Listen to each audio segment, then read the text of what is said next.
Oh, left body, ole, hell. Oh, left body, ole, hell. Ain't no sense in going home. Cody's got your girl and gone. Oh, left body, ole, hell. Oh, left body, ole, hell. Ain't no sense in looking down. Ain't no discharge on the ground. Oh, left body, ole, hell. Oh, left body, ole, hell. I used to drive Good morning and welcome to America's Web Radio and a show that on the America's Broadcast we Network. always Thank you love for doing, listening. as a matter of fact. And this is David's pick, but it's also the Georgia Military Hall of Fame show. And we honor them and support them in every way that we can. And we've got Pete Mecca on. He's an Air Force intelligence veteran of Vietnam, and we're going to have a good time talking to him today. He's involved in one of everything, I think. So, Pete, welcome to America's Web Radio. Thank you, David. We're having a little technical difficulty with the sound, but we shall survive, sir. Oh yeah, we'll do quite well with it, and I can only control my end of the stick. Unfortunately, I can't control both sides of it, but we'll make it through. Okay, I'll keep my ear to the phone. All righty, that's a fair deal. And Pete, I guess, what is your relationship with the Georgia Military Veterans Hall of Fame? You're an inductee? I think I was 1 year, but there are so many guys that are more qualified for that honor than I am. I know Rick White. I did his story. I did several of the stories for the men who have been honored in such a way. I would be honored too, David, but to tell you the truth, the guys who suffered and bled have a much more interesting story than I do, and I think they should receive the award maybe when I'm gone. You know what I mean? Yeah. Well, I think I'm looking at it the same way as when I'm gone. It'll be maybe more thrilling than being here. I don't know, but or I may be more important gone than here. So time will tell. That's right. Anyway, you served in Vietnam, and we do have a little something in the fact that you were an intelligence officer in the Air Force, and that's what my son is in Germany right now. So we have a little bit in common. I was just a common old grunt, but like I tell everybody, and they've renamed us, as a matter of fact, we're now Vietnam Veteran Eras, and boy, did they hit that right. ERROR, and that's what I am, as an era. A lot of people have said that in the past, and used to hurt my feelings, but it doesn't bother me anymore now. But anyway, when did you go into Nam? Well, I went into the military in 1966. I already had my pilot's license, and I had wanted to fly Army choppers. And they had a program that you could take your physical and the paperwork before you sign your paper to be sure you qualified. Well, they found out I had a weak right eye, and they could not put me in a chopper as a pilot. Wow. But the Army said, well, we will put you in a chopper anyway. And I said, as what? And they said, a door gunner. And I said, no, thank you. So I went to the Air Force, joined up, and took my basic at Lackland, ended up in air intelligence training in Denver, Colorado, and flew on the B-52s out of McCoy Air Force Base in Orlando, Florida for a year, and then got my orders for Vietnam, actually a top secret site called the Project, NKP, in the northeast corner of Thailand. And for a year and a half, we interdicted the Ho Chi Minh Trail. And from there, I went for a year's duty in Saigon, Vietnam, with a recon outfit. And in the Air Force, I was in the Army, so I'm not real familiar with what they call it in the Air Force. But what was your MOS in the Air Force besides intelligence? I know they have even though my son is in intelligence at one time, still in intelligence. His duty was to set up or tell whoever he told what to put on the plane to bomb, or what, you know. He was an ordnance type officer, I guess. Yeah, so far as MOS, I was general intelligence, but I specialize in target intelligence. We would choose the targets, tell the pilots what to hit. I had no dealings whatsoever with the type bombs they were going to use. We would take the photographs, look at the Ho Chi Minh Trail, try to find what we call POL dumps. That's petroleum, oil, or lubricants. Try to hit the truck parks. It was challenging, and although it was war, and we lost a lot of good men in Laos, a lot of pilot friends of mine were lost over there, and they're the unsung heroes of the Vietnam War. But it was, if you're going to fight a war, it was what I might call interesting work. It was like a cat and mouse game. I mean, where are they? Where are the trucks? Where are the tanks? Where are the troops hiding? Now, I can tell you one thing, that Ho Chi Minh Trail was difficult to interdict. We were basically bombing dirt. That's what the trail was made of until the last years of the war when they started paving the darn thing. But, you bomb dirt. You spend $250,000 worth of ordnance bombing a river ford or a dirt highway.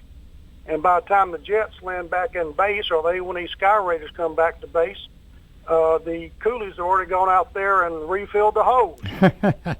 So, yeah, it was a tough situation. We were fighting with one hand and sometimes two hands tied behind our backs due to what we would call today political correctness. When the enemy absolutely had no political correctness, they were there to achieve victory.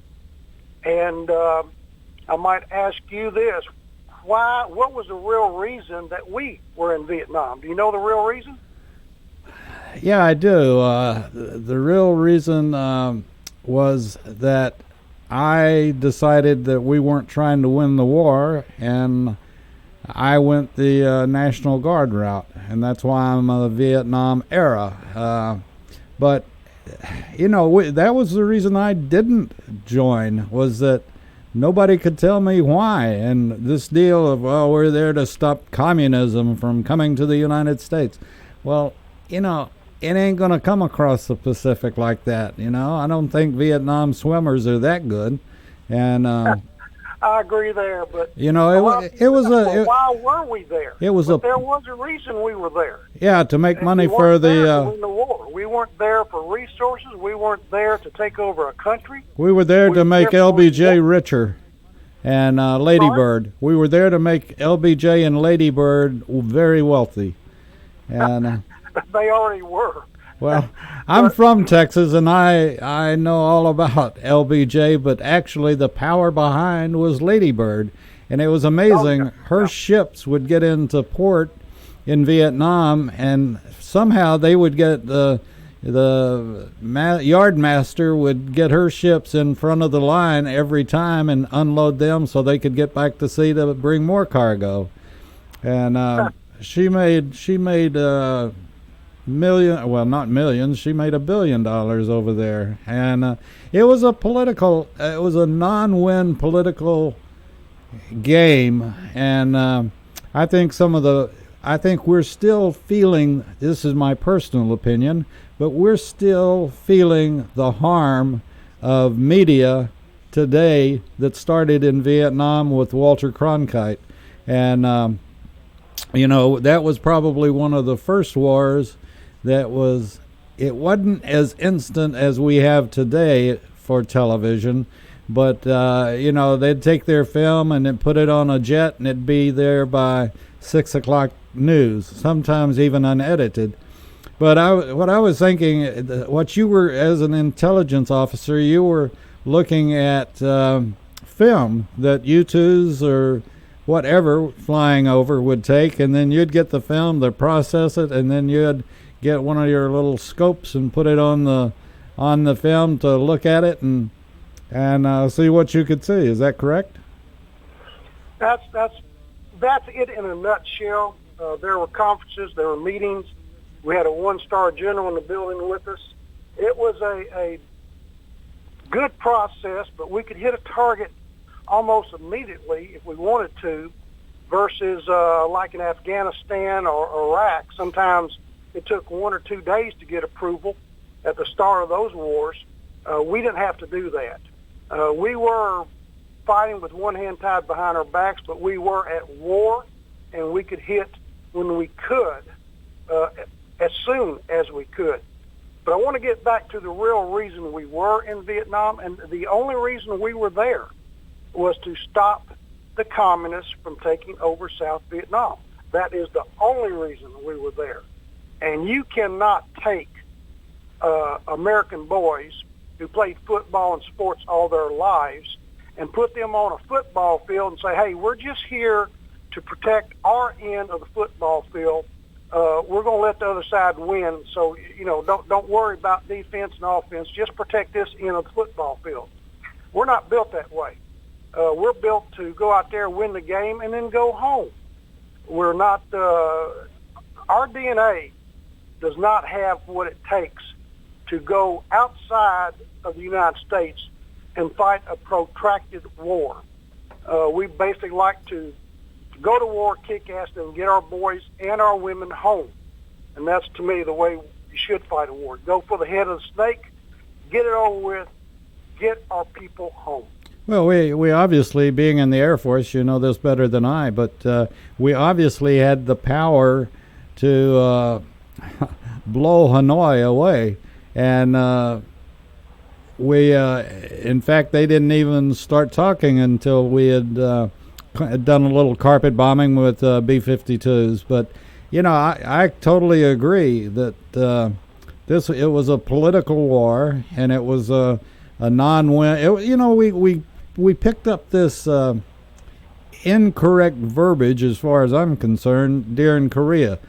It's not a war, it's a policing action. And we can call Vietnam a war, but it wasn't, just like you said, you go to war to win, not to hold your ground. You go to win and make sure that the opposing side doesn't take any ground. And that's what every general in the world is there to take the ground and hold it. Correct? That's correct. And talking about Korea, that was called a police action. But that police action, on average, and I hate statistics, but on average, we lost over 13,000 men per year in Korea. In Vietnam, if you divide the casualties by 10 years of war, we lost about 5,800 per year. And like I say, I hate statistics, but Korea was one hell of a war, and that's where we got into our limited war psychology because of nuclear weapons. We didn't want to spread that war. We were asked by the French during the Korean War if we would help them at Dien Bien Phu. They didn't want to lose their colonies in Southeast Asia. And at one time, it was discussed if we were going to use the A-bomb to help save France. And thank God they didn't do that. Now, in our war in Vietnam, the American war in Vietnam, we had that thing won twice. After Tet, we had devastated. I mean, we were caught off guard for about 2 or 3 days, but then we roared out of the base camps got our act together, and we decimated the VC. I mean, we basically wiped them out. They made the mistake of taking their protracted warfare to open ground warfare, okay, to out in the open, and they didn't stand a chance. North Vietnamese were so decimated that they couldn't really launch major campaigns for a year or more. Had we done a hook movement through around the DMZ through Laos, or maybe some kind of amphibious operation in southern North Vietnam, they would probably negotiate a peace or call it a ceasefire. But we didn't do that. We kicked their butt, and then we were told to stop. You don't win a war that way. No. The golden opportunity was lost. And the second one was the bombing, as you mentioned, of North Vietnam. We started carpet bombing around Haiphong Harbor and also Hanoi. And as the bombs got closer and closer, the Vietnamese decided they wanted to talk. Little did we know then that 2 days after we started carpet bombing, they would have surrendered. They would have called it quits because they had run out of surface-to-air missiles. They could no longer reach our B-52s. We basically would have had a negotiated peace had the carpet bombing continued for about 2 more days. It did not. The North Vietnamese were smart enough to say, okay, hell, let's go back to Paris and talk a little bit, okay? But like I say, we were fighting a limited war. And the term itself will tell you right then and there that you are not committed to winning the war. We have fought 2 limited wars, and probably the same thing against terrorism here. But in Vietnam and Korea, we were limited. Our enemies were not. That's a horrible waste of human life. Well, I have this thing with the station that I promote the fact that we should not have anyone in Congress, and preferably no one in the White House, that hasn't served in the military.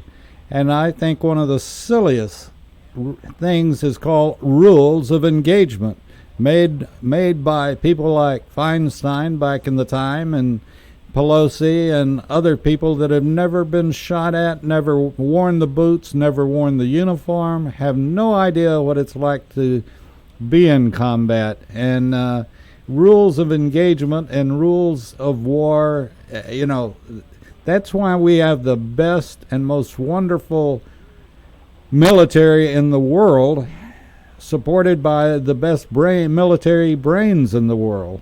And when you tie their hands behind their back, then you're not, and somebody, I'm sorry, but our Secretary of Defense, McNamara, was, in my opinion, a joke. He should have stayed on Wall Street. What the hell did he know about running a war?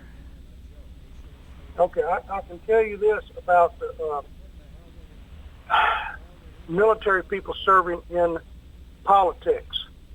I don't care if they're Democrat or Republican. If you've been in the military, it makes you a better politician.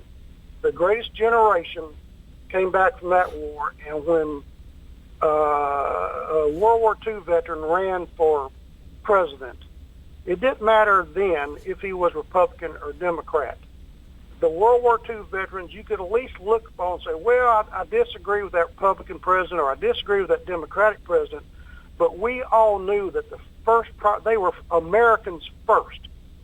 And you could trust them to make the right decisions to protect and defend the American citizens. That all changed in the last few years. And I think you're right, it changed with people in the White House who haven't served and they don't understand the military. Some of them detest the military.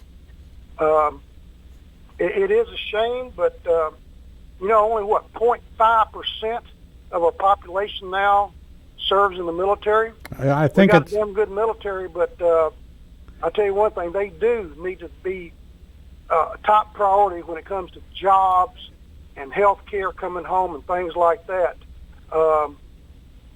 We have a movement on now to abolish the police department. Yeah. That'll be a lot of fun, okay?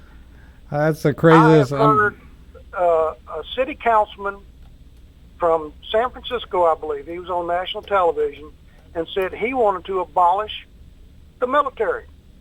His reasoning behind that, well, if we abolish the military, we won't have to fight any wars. I don't know how to deal with that kind of mentality. Do you? No, I must say, well, first, I believe the number is 1% as far as how many serve in the military, and I don't want to slight anybody by any stretch, but then that to me is deplorable. I personally think that Israel has the right attitude. Everybody serves. Everybody gets to have their fun in the military. And, as I said from the get-go, I did not go in country. I stayed in the USA, but I took the same oath that everybody else did. And if they had called, as we've seen now in Desert Shield and Desert Storm, we go just like everybody else goes. And if you're called, you're called, and you do what you're ordered to do. As far as the president goes, particularly the previous president, he still doesn't have a clue. Now, whoever was calling for the disbanding of the army, you're right. They're not even in this world. Let's do away with the military and see how long it takes China to start landing people on the California shores. Well, that brings us up to the Second Amendment, the right to keep and bear arms. If we didn't have a military, we would be vulnerable big time. But Admiral Yamamoto, the Japanese. World War II, said, he was asked, after you bomb Pearl Harbor, are you going to invade America? He said, I have no intention of invading America. There'll be a gun behind every blade of grass. Yeah, that's right. So this move to disarm law-abiding citizens, this move to abolish the police department, it goes way, way beyond just general politics. There's a big movement about. You can see our free speech being attacked every day. They took Gone with the Wind off television. Yeah. Some other cop movies and everything else. Political correctness, by the way, there's no such thing as political correctness. It's political control. Yep. And for you to be silenced, for me to be silenced, or even for a liberal or a peaceful protester to be silenced, that's not what this country is about. We wouldn't even have any problems in this country so far as racial or religious divides if we would just go by the initial declaration, that is, all men are created equal with certain inalienable rights, the right to life, liberty, and the pursuit of happiness. No person should be unemployed if they are qualified. It shouldn't be based on color, race, or creed. It should be based on qualifications. And I can tell you one thing, in Vietnam, we didn't care what color your skin was when the enemy started coming across the barbed wire. You just hope and pray that the guy next to you is well trained, that he will do his job, and if necessary, he will lay down his life for you, and you lay your life down for him. War is a great unifier. If you want to put skin color on people, you can call them brown, yellow, red, black, or white. But I tell you one thing, David, in Vietnam, we all bled the same color blood. Yep, and wore the same color uniform. As far as we... Yeah, that's true. Well, in Vietnam, we wore a uniform. The enemy usually did not, except for the North Vietnamese. They had uniforms. The Viet Cong were very hard to catch and decipher because, they're farmers one day and wearing raggedy clothes one day, pajamas the next type thing. Yeah. And they just melted into the... if you think about it, if you had a bunch of Chinese troops, they came over here and sort of took over America, we could very easily identify them. Sure. But if we had an insurgency movement in America, you would have people in the Ozarks and the Appalachian Mountains and the Rockies, and people down in the swamplands, the Everglades. We all speak different dialects. To the Chinese, skin color might matter a little bit, but we would all look the same to them. And, the countryside would be on our side, and they would have a tough time. That's the way it is. You invade or try to take over another country, there's a language barrier, culture barrier, and it is very, very hard to maybe not defeat a country, but to stay there with a prolonged war in progress.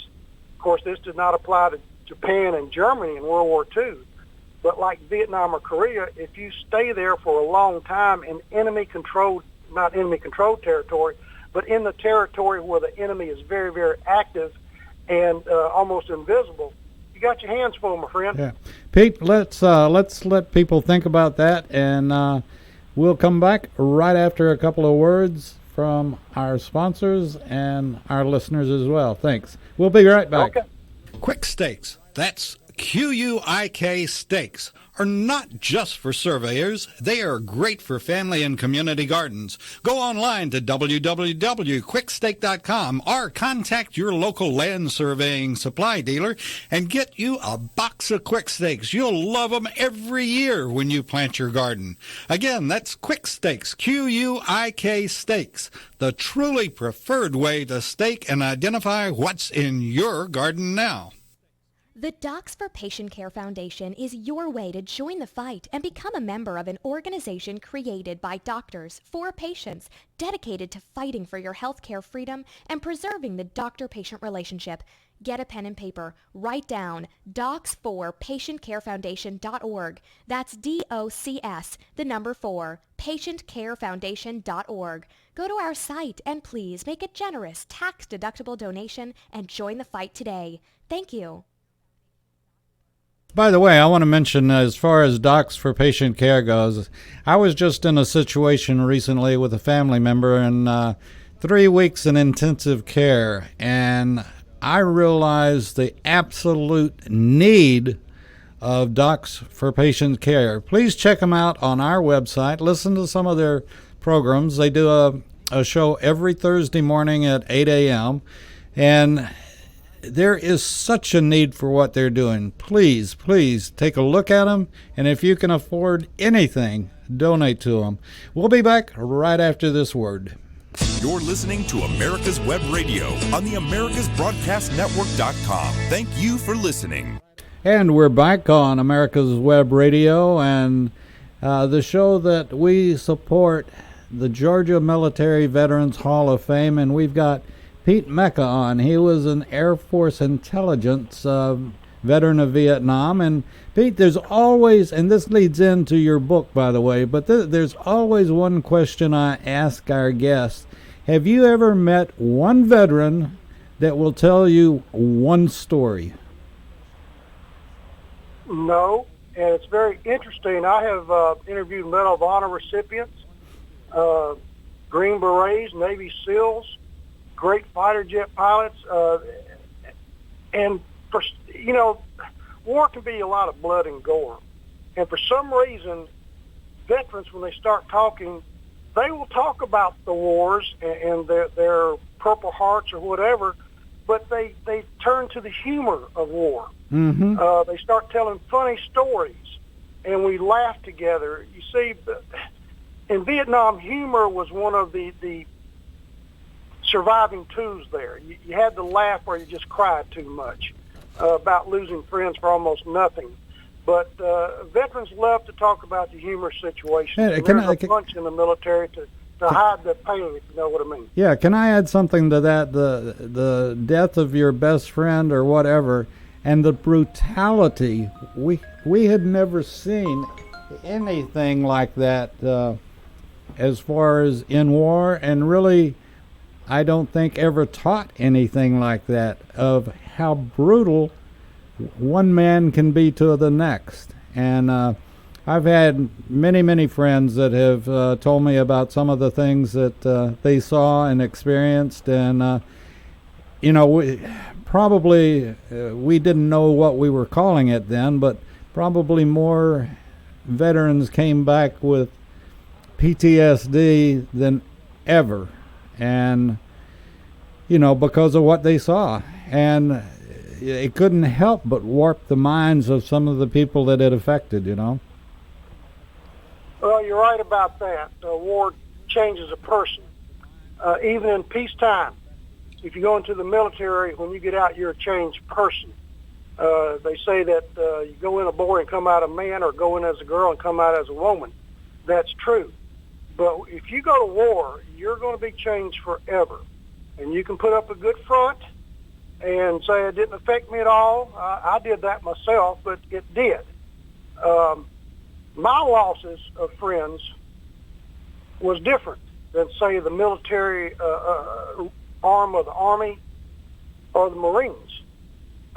They saw their friends die in front of them. They held their buddies in their arms as they passed from this life to another. In my situation, it was different. I had guys I played basketball with at the base gym, or played a game of poker with, or whatever, and you plot their mission, you talk to them, you laugh and cut up and everything else. Have one too many beer together, and they take off the next day, and they just don't come back. All right. It's like they disappeared. I did a story on one MIA. They haven't found him yet. That was a captain that I knew and played basketball with. He took off, and he just never came back. They don't even know what happened to his airplanes. They know that it probably exploded in midair. They don't know if it was hit by enemy fire. They don't know if it was an engine malfunction and the plane just disintegrated, but they just disappear. They don't come back. That's heartbreaking for us, but yet you can think about the families too. There's no closure for them. They're like a MIA for the rest of their lives. They have, and one thing also, I want to bring this up too about the missing action in Vietnam. Time is running out for us to recover our missing in action guys over there, because the acidity of the Asian soil has started to disintegrate the bones. And that's about all that we're finding these days. So within, I don't know, David, maybe a year or two, we won't be able to find remains, and they will be missing for the rest of their lives.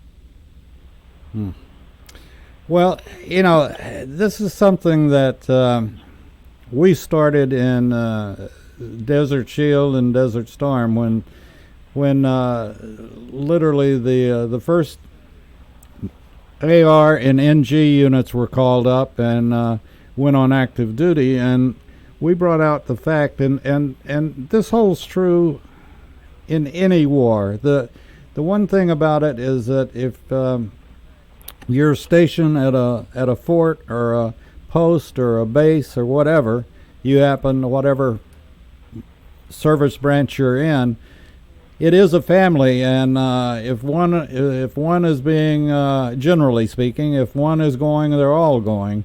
And then you have the family, the wives, the spouses that are left behind that sort of take care of each other. But if you're in the guard or reserve and you're called up, your wife or your spouse doesn't have that option. They don't have a military family around them. And we ask everybody, if your neighbor is called up and they're in the Guard or the Reserves, Army Reserves, or whatever it might be, it could be the Air Force Reserves or whatever, take care of that spouse, take care of the person that's left behind.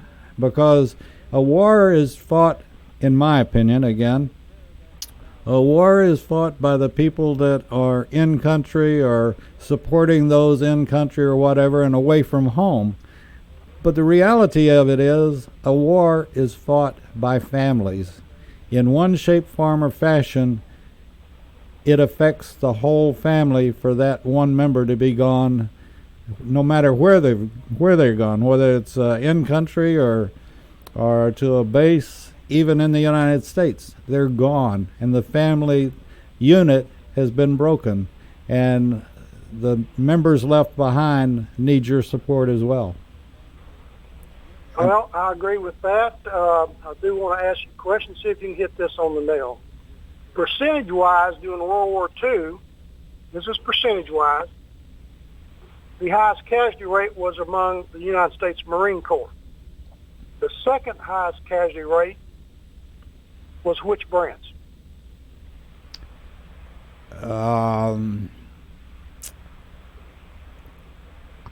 I really don't know. The Merchant Marines. Oh, okay. Right? I did know that. Yeah, David, this is what I'm getting to. Mm-hmm. We have 5 branches of the military, the Army, Navy, Marines, Air Force, and the Coast Guard. We just initiated a new branch called the Space Force, I believe, okay? Right. Mm-hmm. So that makes 6. But there's actually, in my opinion, and I think a lot of veterans will agree with me, that will make 8 service branches. The other 2 are the Merchant Marines and the Home Front. And that's exactly what you were talking about.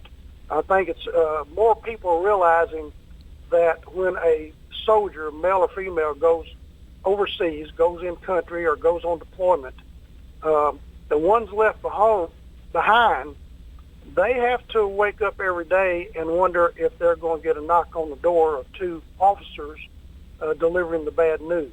Right. That happened a lot it happened a lot in all wars. World War II, they basically just got a telegram, which is a sad way to handle things. And that also started in Vietnam.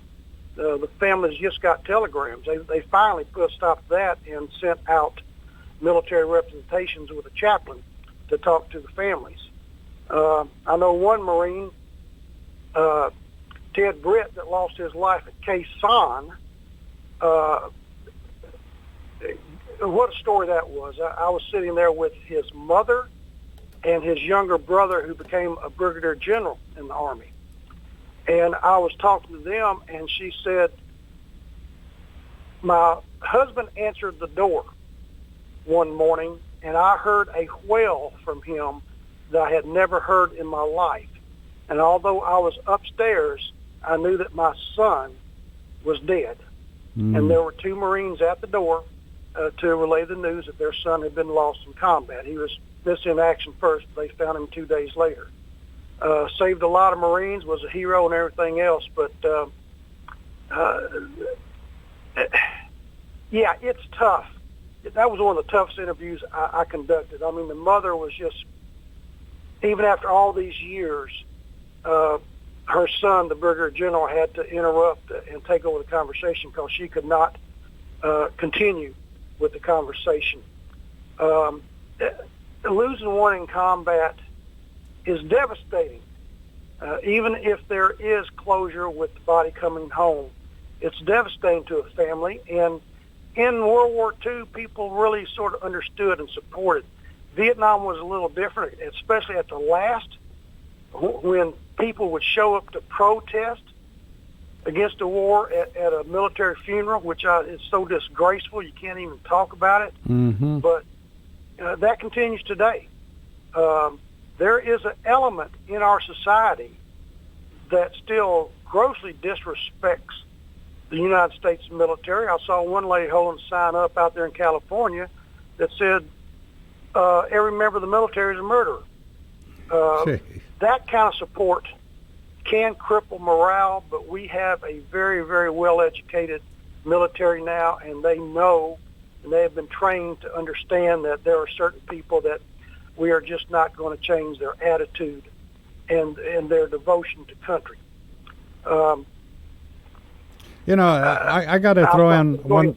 I got to throw in one thing here that I had back in 1964, 65. I had a very, as I was joining, I had a very bad attitude towards the conscientious objectors, and yet, as it has turned out, as history has proven, many of those guys were phenomenal heroes.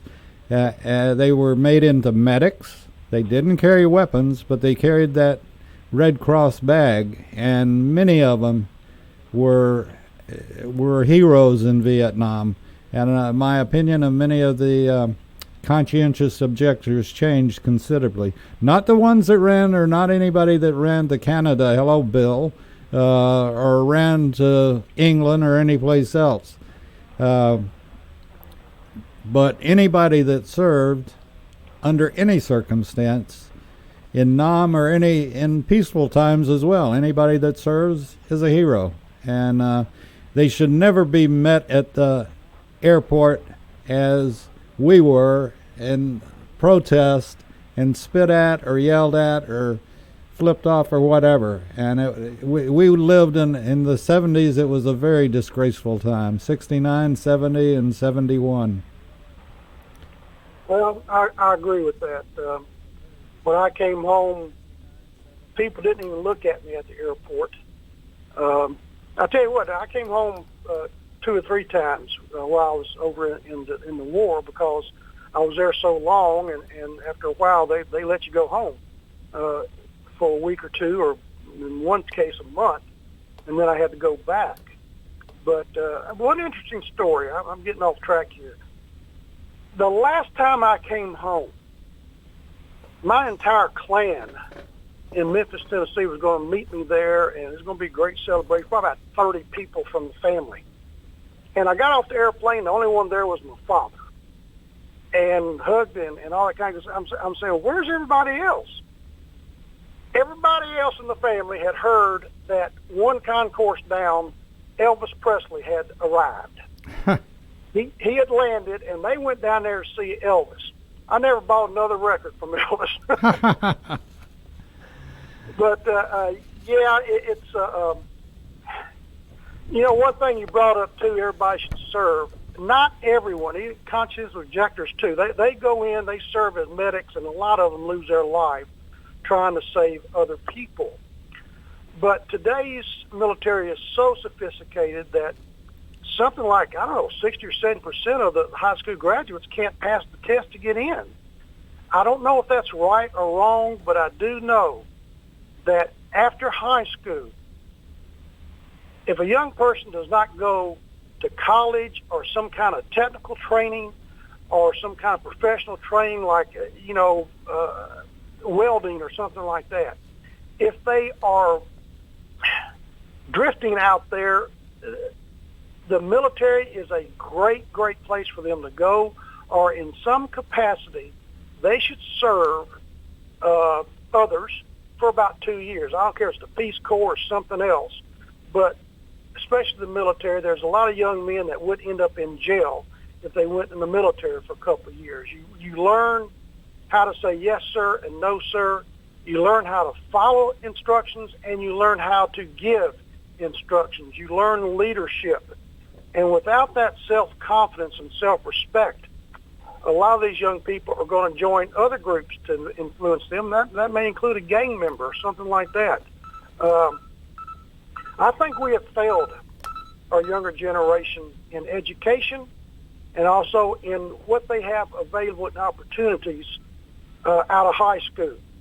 If they can't find jobs or something, we have to open up different avenues for these young people, because that's one reason the military takes people at a young age, like 18, 19, maybe 21 years old when they get out of college. At that age, they can still mold your character. They can still turn you into what you need to be in order to survive in the military or in combat. You are trainable. David, when you get our age and they say, look, go take that machine gun test, you and I are going to say, hey, go to hell. You go take it, okay? It's different as you get older. You start maturing, and you have more profound beliefs and things like that. Although I would still serve if I had to. I'm not capable of doing so, but I would if need be. But that's what happens. These young people need some kind of guidance, and they're not getting from our country right now. There's not a soul that I've interviewed, I don't think, and proof positive of that is General Dix, Richard Dix. He was retired. I don't know if you know Richard or not, but he was retired general, and he was called up for the pandemic because of his ability in the Army to his logistics ability to make sure if something needed to be over there and it was over here, he got it over there. And that's what he was doing with ventilators and with masks, as a matter of fact. And Yeah. you know, he will be back joining us again very soon. But you know, the military, like you said, and we promote this, whether you're a teen, graduating from high school, graduating from college, your grandparents, your mother, your father, whoever's listening, have them take a look at the military. I know I've got one of my sons that's in Air Force intelligence, loves it, and by the way, another thing that a lot of folks don't realize is that it's a very good paying job now. It's not like it used to be, where you were lucky to get uniforms and a meal, but now it's a very, you stay in, you can retire, you've got incredible benefits, and like my son has done, he and his wife, they have literally seen the world because of the places he's been stationed, and it's it's a great job. And the other thing I was going to say, I don't know of a soul that we've had in here that, like myself, except I'm like you are, Pete. I'm too old to carry the pea shooter, much less anything else. But if the need were to arise, and they said everybody that's had any kind of military experience, we need you, there's not a soul I've interviewed that wouldn't raise their hands and be the first to go. If they'd let us. 70%. I think, David, about 70% of Vietnam veterans said that they would do it again. Yeah. That's shocking, really. I would, even knowing what I do now, maybe I could go back and save a couple more lives, type thing, in my plotting or my targeting or whatever. You're absolutely right, sir. I agree with you there. Let's talk about, you wrote a book, and a friend of ours, a mutual friend of ours, Mr. Deeds Publishing, by the name of Bob Babcock, is the one that published it. And tell us about the book and what inspired you to write it. And like I said, I've never met a veteran that only had one story. Oh, absolutely. I started writing a newspaper column about 13, 14 years ago, called A Veteran Story. The newspapers tried to restrict me to 500 words. I told them I couldn't get a guy out of boot camp with 500 words. And it has developed into, I get a full page in the papers. My wordage is unlimited. I'd like to say, just because I'm a great writer. I think I'm a good writer, but the people who read these stories love the content. They love reading about the veterans. They love the stories about the veterans. There's really very little political content in my stories. It's just about the veteran himself or herself.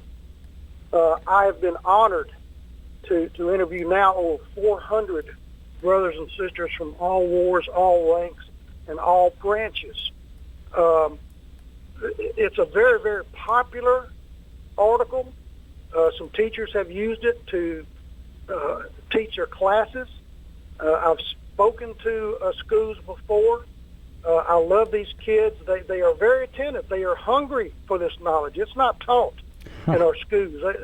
You'll be surprised if they even know who won the Civil War. Our books today, public schools and our history books, are deplorable and a shame. We should all be ashamed of them. So I agree there. But from the newspaper article, of course, when I started it and it took off like a rocket ship, even my editors were saying, well, you're going to have a book one day. And they're right. I just took a collection in my first book, about 36 or 37 of veterans that I've interviewed, including my father, who served in World War II.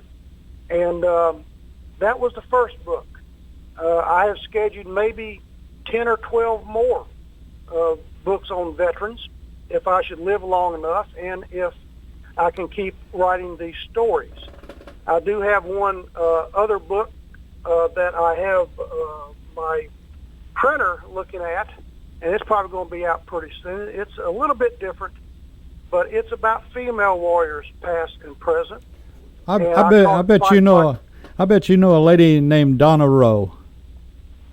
Donna Rowe. That does not ring a bell, sir. Captain Rowe. She was a nurse, a triage nurse in Nam, as a matter of fact.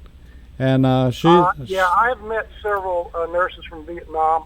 And I put them in the book too. She's in the Georgia Military Veterans Hall of Fame, as a matter of fact. Oh, okay. Well, then I should know her, and I don't. So that's my bad. But where were we? I'm sorry. You were just talking about the different folks that you've met, in writing your books and their stories and so forth. And I didn't mean to. I just, when you mentioned that you were going to write a book about women, and one other thing that maybe you'd entertain writing a book about, and I think the heroes of the heroes in Vietnam, in my opinion, were the dust-off pilots. Oh, I agree. Dust-off pilots. I've interviewed several of them, especially the Lam Son raid that turned into a disaster. We lost about 300 choppers. There are so many unsung heroes in Vietnam. We hear about Medal of Honors, or we hear about certain heroics, and they gain the attention of the media. There are so many guys that I'm saying, man, this guy deserved a Medal of Honor, or at least the Navy or Air Force Cross or something like that. They didn't get them. I can tell you right now, there are guys who didn't get the Purple Heart that they deserved. They were wounded, they got patched up by a medic, and they went right back into combat. You know, they didn't get a shrapnel wound and say, "Oh, take me to the hospital, patch me up, let me get back with my buddies." Well, Carrie has an extra one. Yeah. I interviewed, by the way, we were talking about age. I interviewed Patricia Justice. They called her Mama Bear. She tried to go into the military. She was a registered nurse, tried to go in the military when she was about, 29 or 30, and they told her she was too old or something like that. But after 9/11, she said, well, I think I'll try again. By 9/11, she was 40 years old. And after 9/11, they said, yeah, we'll take you. So she went in, not as a second lieutenant, but as a first lieutenant, registered nurse, and she was wounded in Afghanistan during a terrorist attack. A fuel truck exploded, almost blew her apart, but she lost some hearing, but she's okay. But even at that, Mama Bear stayed in the military, and she is now a lieutenant colonel. Wow. So age, I don't know. There may be a certain age, like when you get our age and everything, you don't need to be toting a weapon because you're a hindrance to the platoon or to the flight or to the squad. But you get a person around 40 and 50 still in good shape and has a specialty and everything, I cannot see why the military shouldn't accept them. I can't either, and they bring something that the 20, 25, 30, 35-year-old doesn't have. And well, I agree there too, Dave. And there's another thing too that the military has. They changed a little bit. You know, you lose a arm or leg now, and sometimes you can stay in. mm-hmm. There were guys in Vietnam. I know one especially, Tommy Clack, great guy. Tommy lost both legs and his right arm and shoulder in Vietnam. He could have stayed in. After he recovered, that man could have stayed in because he outworks 10 other men. He's a phenomenal individual. And no, he probably couldn't go back in combat, of course, but although he said he said he could still pull a trigger on a sniper rifle. But, you know, Tommy could have been very useful to the military with all his experience and his work ethics and everything else. He would have been sidelined stateside in some kind of a desk job, but he could have done it. You know, that's one reason the women joined the workforce during World War II, to release the men who were able to pick up a rifle and go into combat. There are a lot of wounded warriors that come home who should not have to get out of the military. They could still serve in some capacity. It takes about, what now, $100,000, $150,000 to train an individual in the military now. Why waste the money because they lost an eye or maybe one leg? They could still be useful and serve in the military with honor. Certainly, as instructors as well, and they could give you some inside information that a lot of the instructors, when I was in, that's all they were instructors. They'd never put a boot in country, and yet they were telling us, they were telling us about what we should and shouldn't do, and yet they had never done it themselves. But I find that I have a lot of questions and a few answers, but nobody ever asked me for either one. I understand. There is not one veteran, regardless of age or branch, that has not told me that that every young person should serve in the military. There is a lot of debate, of course, about the draft and things like that. But I have not ever interviewed a veteran, even veterans who got out because they disliked certain things about the military. None of them have ever told me that they would not recommend a person go into the military. Right. So that's what we're talking about, the military forming character, self-discipline, self-confidence, and self-respect. And those three ingredients will make a great individual. But you're not going to get them in college right now. You're not going to get them in the workforce right now. I would say that the military is about the best place to go to form a young person's character for the future. I think you'll agree with me on that. Oh, absolutely. And one other thing I want to try to mention, or two things actually. One is that the military, you and I can talk on a level that someone that's never served can't. And that's the military is the biggest fraternity and sorority in the world.